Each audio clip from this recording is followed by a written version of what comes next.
van het bier. In uw oude soepkeet in Bolling 4.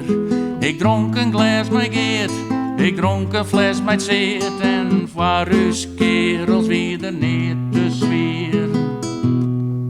En Geert, dat wie u stinker.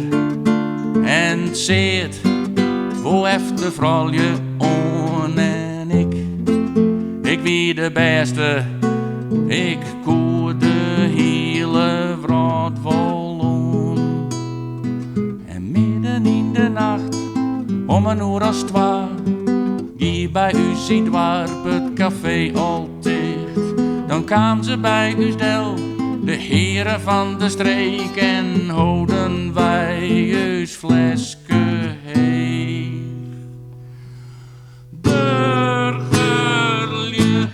hypocriet, mooie praters, bange schieters. Burgerlje, hypocriet, dikke nul, grauwe hoenen. Dronken, gleun en blier, ziet ik nog aan het bier.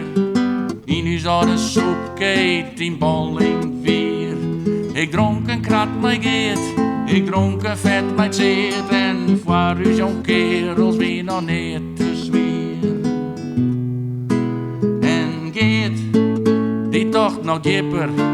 En Zeert, die echte schipkeson. En ik zo het meidje, ik hier toch zwol het meest verstaan.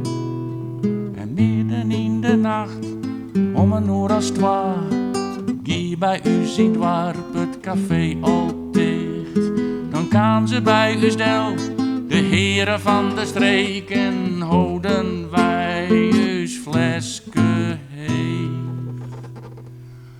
Burgerlje, hypocriete, mooie praters, bange schieters. Burgerlje, hypocriete, dikke nul, grauwe hoenen.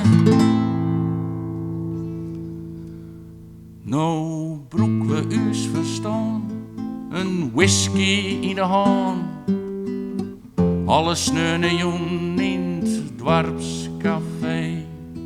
Mijn topaccountant Geert en dameskappert Zeert. Besprek ik wat de wraad mankeert. En Geert denkt ons in centen. En Zeert is bij zijn 4e wief.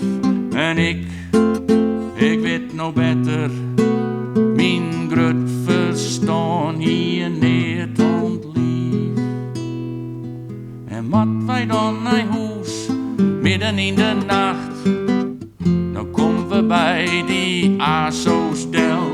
In zijn illegale keet, soepen ze haar lam en jongen mij het flesje heeg.